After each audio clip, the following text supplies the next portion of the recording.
So I'm Reena Kate. I'm the Head of Apprenticeships at Windsor Forest Colleges Group. Hello, I'm Emma Robinson and I am Director of Apprenticeships and Land-Based Training at Berkshire College of Agriculture. There's a couple of things for me. One, which for me personally has been really important, has been being able to liaise with Reena, because the role as an apprenticeship director is quite a lonely one, because there's no one else in the rest of the college that does the same role as you.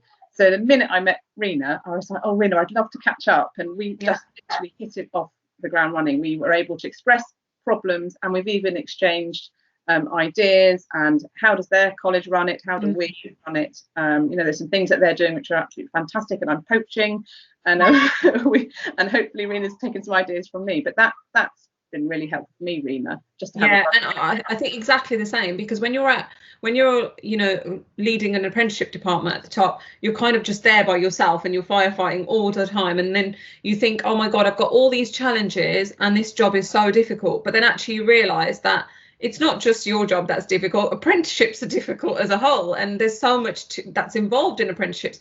So speaking to Emma for me was really refreshing. It was like a counselling session at one point, like dumping everything on Emma and Emma dumping everything on me. But then afterwards we were like, so I was asking Emma about systems and processes that you have in place, Emma, and that was really useful for me, because I thought, oh, that's really good, we need to do that. And I've gone back and implemented some of those things. And I think vice versa. It was just knowing that how similar the challenges are in apprenticeships, and it's not just me, and that was really useful. But sharing best practice from each other, and also and sharing challenges and asking how we overcome them, because we've overcome them in different ways. Yeah, definitely. I've really enjoyed that, and I hope that we'll continue. Definitely. It's also meant that I have got someone I'm confident in to forward on leads that have come through that my college doesn't offer. So again, I've got someone with Reena, and I think another thing it's going to benefit is one of our larger clients that we share. It now means that we can both coordinate on that business and give that client a much better experience. So for the commercial side of it, that's really helped. Again, having my buddy Reena. The other thing that I have found is it's really motivated some of the team members during COVID. There's a couple of our lecturers in particular. One of our lecturers, Debs, has gone with this as much as she possibly can and has created some fantastic digital resources for the students, and it's changed their learning experience. The feedback's been really great. It's motivated Debs, and we've been able to purchase some equipment that we would never have been able to purchase before, and just increase and engage those learners in that online learning experience. But it's also we're going to be able to use that all moving forward.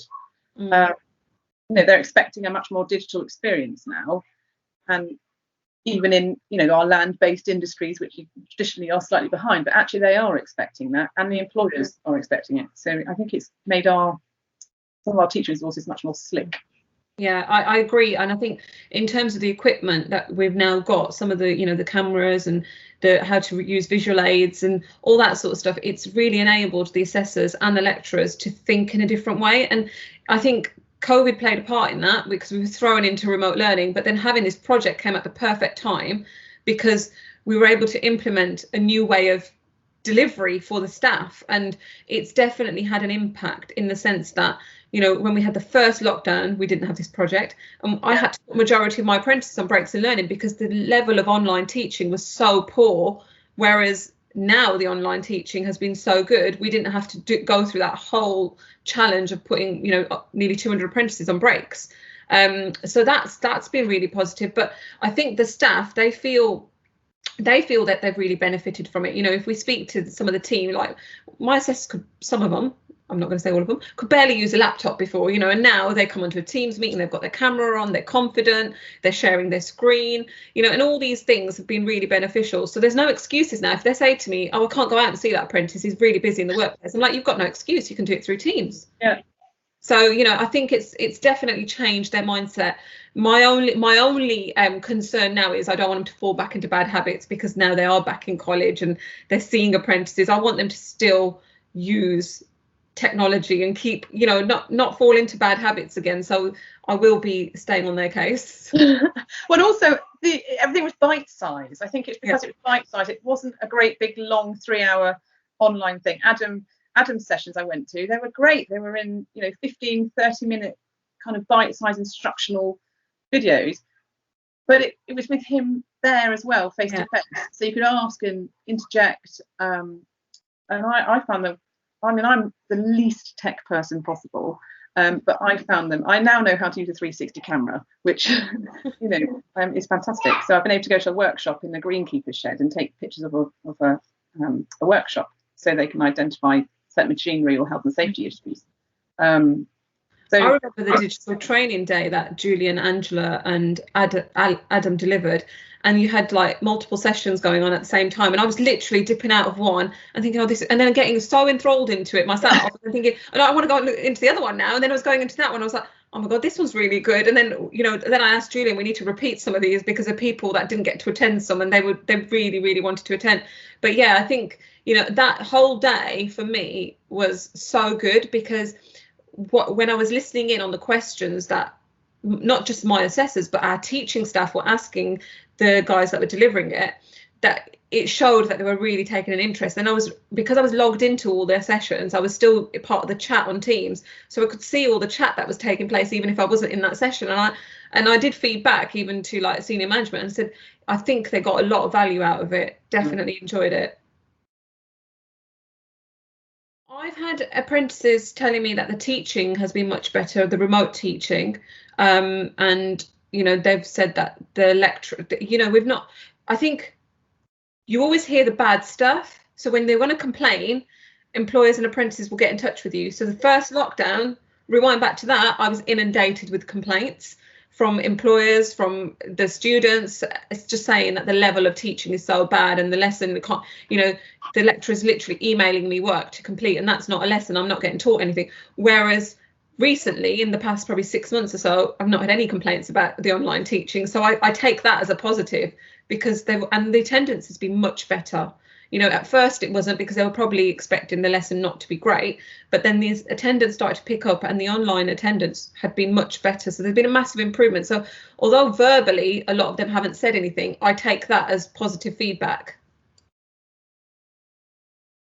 I know that Deb's students have loved the digital stuff.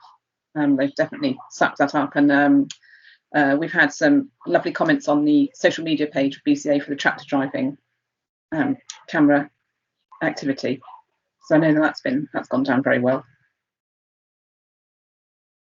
Oh my goodness, I'm not letting Reena out my life. No, neither am I. I'm not letting Emma out my life. We're definitely going to work together and carry on sharing our carry on venting, carry on moaning, and then carry on sharing good practice. But I think I think definitely I think even now, like sometimes I have a challenge and I think actually I'm going to ask Emma how does she tackle this, or what does she do? And I think there was stuff to do with like the team and the structure, and I was struggling, and there was like there was definitely someone missing in my team to do certain things, and I asked Emma about it and I was like, how do you deal with this? And I think that's been really useful. So yeah, I think we'll definitely be leaning on each other.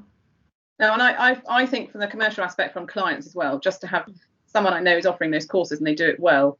The courses that we're not doing, so we're not competition, which has been really helpful. But actually there'll be things that I can learn off Reena, and like she was saying, things that she does and I don't do, or we can it's just been really useful. But I love having someone I can go to that I know is brilliant, that looks after a client that I've been client managing, and I want to be able to pass that person over. If they want an electrical engineering type apprenticeship, I know that Reena offers that. We don't. So that's been really helpful. And even with the digital work, there may be, I may call upon Reena, and my horticulture students need something electrical. We haven't got that piece of machinery. It may go, Reena, can we possibly nip over and film it 360 camera, or do something like that. So I think the resources sharing is going to be really helpful as well. And we both colleges use the same e-portfolio system for our apprentices.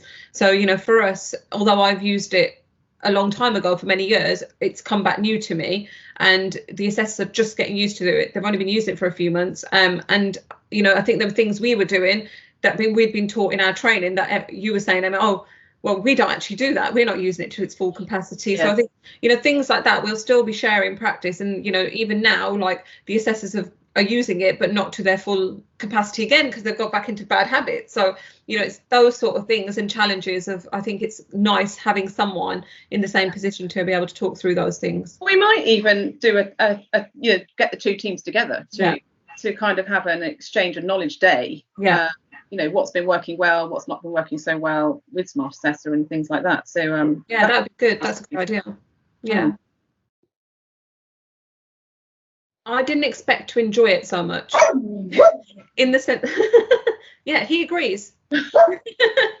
In the sense that, I don't mean, when I read the project bid, I actually read it and I thought this looks really interesting, but I didn't expect my involvement to, I knew I'd be involved a lot, and I was thinking it was going to be one of those tasks where I'll have to be involved, and, you know, actually what am I going to take away from it as a manager?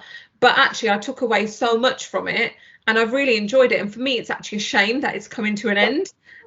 But yeah, I didn't expect to, I knew I was going to be very involved, but I didn't expect to get so much out of it that I've got out personally, and to find it actually enjoyable experience as well. And I didn't expect to meet someone like Emma that was going to, you know, have someone to lean on. I didn't expect the team to be so motivated by it. It was obviously some CPD that people have been desperate for, and we weren't necessarily aware of that, and how skilled they've become, and so quickly. You know, it's become very much part of our online package now to our apprenticeship programs. That will stay permanent. I think the other thing what became really apparent was seeing people's nervousness around technology at the beginning, and I didn't expect so many people to actually be so nervous of technology. And that was definitely something, because I'm not nervous when it comes to technology, so I didn't expect so many people to be, you know. But then as we went along, you know, they all engaged, and it used to make me, like, you know, it used to make me feel quite good when I used to see some of my team emailing Julian and CCing me into it to get in touch with you directly because they wanted help. And I actually thought, I'm really glad that they're taken that on board. But so, like you said, Emma, I think I didn't expect them to just be fully on with it and stay on board with it as well. Yeah, totally. It's been quite nice to watch that. Yeah.